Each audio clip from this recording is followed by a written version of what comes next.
enchanté, moi c'est Clément, je suis l'un des 3 cofondateurs de l'association Multiplanète. MPP, c'est une histoire qui a démarré il y a 3 ans.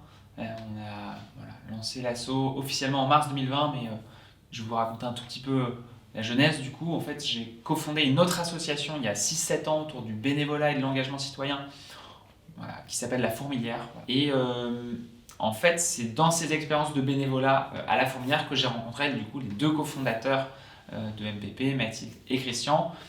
Et moi, dans ce cadre-là, je faisais des ateliers de conversation avec des personnes exilées pour parler français avec elles et essayer de les intégrer au mieux.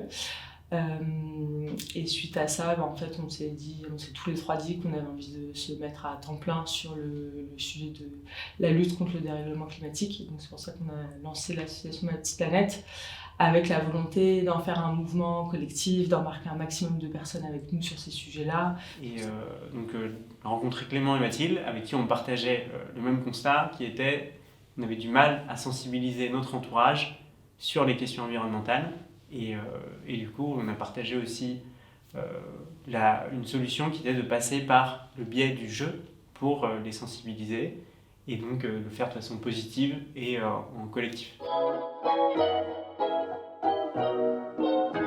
MPP, si je devais le définir rapidement, c'est un challenge de défi écologique à vivre avec son entourage pendant 3 semaines. On a commencé avec le grand public, et assez rapidement, il y a des gens qui ont voulu mettre ça en place dans les boîtes. Partie MPP en entreprise. Et puis, depuis 2 ans et demi, on a lancé MPP à l'école, du coup, pour permettre aux enseignants de sensibiliser, d'éveiller les consciences de leurs élèves sur le sujet et de leur donner les possibilités d'agir. Quand on a lancé l'asso, on voulait sensibiliser nos amis, notre famille.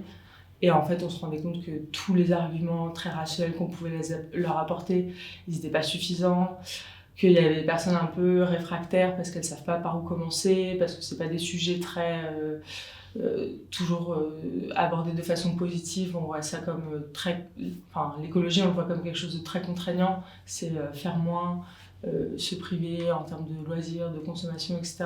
Et nous, on avait un peu envie de changer la façon dont les gens voient ces choses-là et qu'on se dise, écologie, en fait, ça peut être sympa.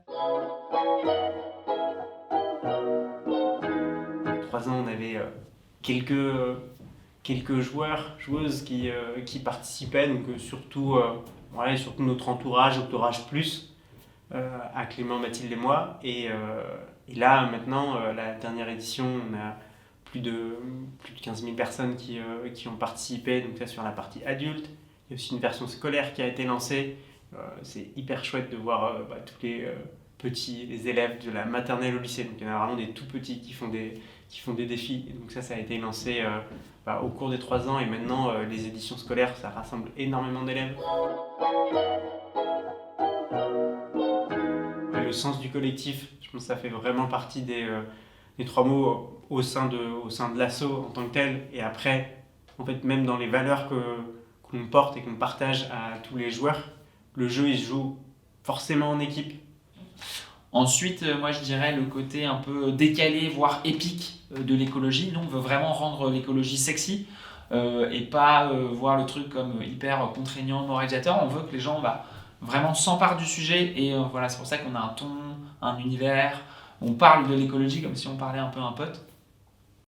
Ce qui est dans l'ADN de Multiplanète, je dirais aussi la bienveillance, dans le sens où on fait attention à ne pas être dans une démarche culpabilisante, parce que c'est pas des enjeux qui sont faciles à traiter. Il y a beaucoup de monde, il y a beaucoup de personnes qui sont réfractaires à agir, ou en tout cas qui savent pas trop par où commencer, ou qui se sentent pas forcément à l'aise, parce que souvent on présente les choses un peu, c'est noir ou blanc, c'est soit t'es 100% végétarien, tu prends jamais l'avion et tu te déplaces uniquement en vélo et c'est super, et si tu fais pas les choses parfaitement, en fait pas très légitime à parler de ces sujets, à les mettre en avant. Et donc nous, on veut un peu casser ça et faire en sorte que chacun se sente un peu légitime et a envie de prendre part à ces sujets-là, quel que soit son niveau de connaissance ou alors son aisance sur les sujets. C'est pas grave de pas pouvoir tout faire tout de suite. L'important, c'est de s'y mettre. Notre vision, c'est de se dire qu'on est venu un challenge de référence sur le passage à l'action écologique. Donc vraiment auprès des entreprises.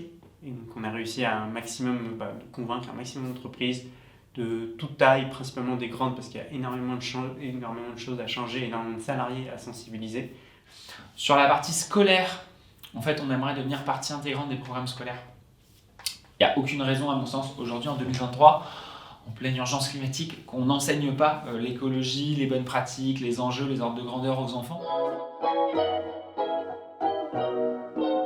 Je dirais que pour toutes les personnes qui n'osent pas encore se lancer dans le challenge, qui ne savent pas si elles ont envie de participer ou pas, de tester, elles ne seront pas seules dans cette aventure. Si c'est une personne adulte, il y aura potentiellement 20 000 personnes qui, en même temps que toi, vont passer à l'action sur ces sujets. Donc ça va être chouette. Et puis c'est aussi un jeu. Souvent c'est ça aussi qu'on met en avant pour les personnes qui seraient peut-être un peu réfractaires, c'est de dire en fait on va passer un moment chouette, un moment avec des amis, de la famille, des collègues, avec qui tu veux, et plutôt que de le passer sur une application qui n'aurait pas d'impact, viens tester ma petite planète. Et puis si jamais ça ne plaît pas à la personne, on est hyper preneur de tous ces retours pour nous améliorer et faire en sorte de toucher justement toutes les personnes réfractaires. On n'a pas envie de prêcher que les convaincus.